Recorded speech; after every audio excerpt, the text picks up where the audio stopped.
Columbia's Food and Wine Festival kicks off April 19th and runs through April 23rd. And the goal of the event is to showcase the Midland's growing culinary scene over the years. Now, the festival has transformed from a single-day tasting event into a 5-day food-filled festival. And joining us now to speak more about the event and to show us some good eats is executive chef from Hendrix right here in Columbia, Frank Bradley. And Frank, you're going to be a part of the Food and Wine Festival this year. Thanks for being with us, my friend. Thanks for having me. It's good to see you. Good to see you. Okay, so we're going to talk about the festival in just a little bit, but tell us what we're whipping up this morning. So we're doing a little take on beef tartare. Okay. And the way that we're doing it this morning, we've got some diced up New York strip. So this is grass-fed beef. Okay. We use this at the restaurant. It's from Joyce Farms up in North Carolina. Okay. And so the big thing about beef tartare is quality of product. You want a really nice cut of beef. Fresh is obviously key. But finding a good product is pretty easy to do. We've got really good sources that we pull our ingredients from. And then we've got a couple other things that we're going to add to it, some accoutrement, and little vessels to eat it with as well. All right, well, let's go ahead. Let's go I'm ahead so and put something excited. together. Doesn't it sound so fancy? And you can put Whitney to work here. Okay. Oh, yeah. Yes. So, drink You what won't sign me up for work. Somebody got to do it. so I've got about 3 ounces of, and like I said, this is grass-fed New York strip. Okay. So at the restaurant, we have a New York strip on the restaurant, or excuse me, on the menu.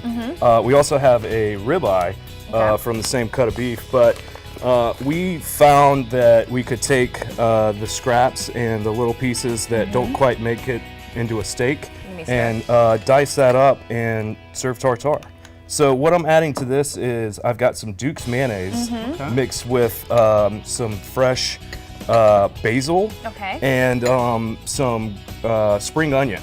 So I'm just adding a little bit of that, and that's going to be my binder, as well as flavor as well. So that basil is going to come through really nice. With spring coming up, basil is coming in season. These really nice spring onions. Oh, yes. So just enough in there just to kind of bring everything together. Okay. I've got this really nice flake sea salt here.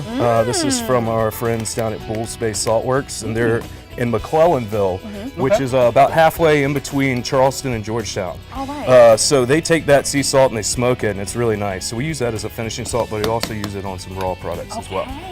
So I've got that, and I've got that mixed up. I added a little pepper, and then now I'm going to add a little bit of lemon zest. To give it a zest, Yes. Yeah. So just kind of brighten it up a little bit. Okay. You want me to mix that up? Yeah. And then I'm going to add just a little bit of juice to it. And while we're doing this, because we do need to talk about the festival, what can people expect from Hendrix at the festival this year? Well, 'cause you're gonna have like a tent set up, right? Yeah. So we're going to be part of the Sunday event. Okay. And then also we're part of the kickoff dinner on Wednesday. So we're paired with Wes and Blake.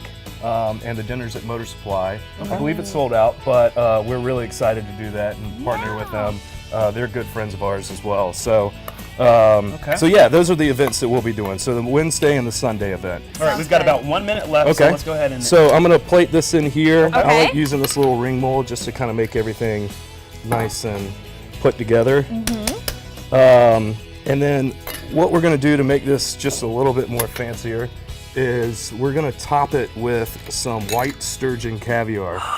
we have caviar. No, I've never had caviar before. Caviar. Caviar. Yeah. Okay. So a little steak and eggs in the morning. Oh, I like how you put that, Chef. Yeah. So we got that there. We're going to add a little bit of this caviar on top. Oh my goodness, y'all, look at that. Oh, this look is at that beautiful. plating there. And then what I've got here, I've got a few different things. This is some really nice bib lettuce that we use from our buddy Paul Grant at Freshly Grown Farms. He's a local guy in town. And then we've got some really nice cooked potato chips here. Those are like some kettle chips. So if you like, I like to eat my tartare with a little bit of crisp to add some texture. Okay. And then also what we have here, we've got some puffed rice chips that we kind of barbecue season. So you have a few different vessels you can kind of choose from. I'm going with the chip. And then one last thing I like to do, I like to take these quail eggs, and these are some local quail eggs from Manchester Farms, which is right down the road here on Garner's Ferry. and I like to put a yolk right on top. Oh, goodness. All right, well, we're going to continue to do this. Stay with us. Final check of your forecast with News 19 this morning continues. Look at that, Chef. Oh, incredible!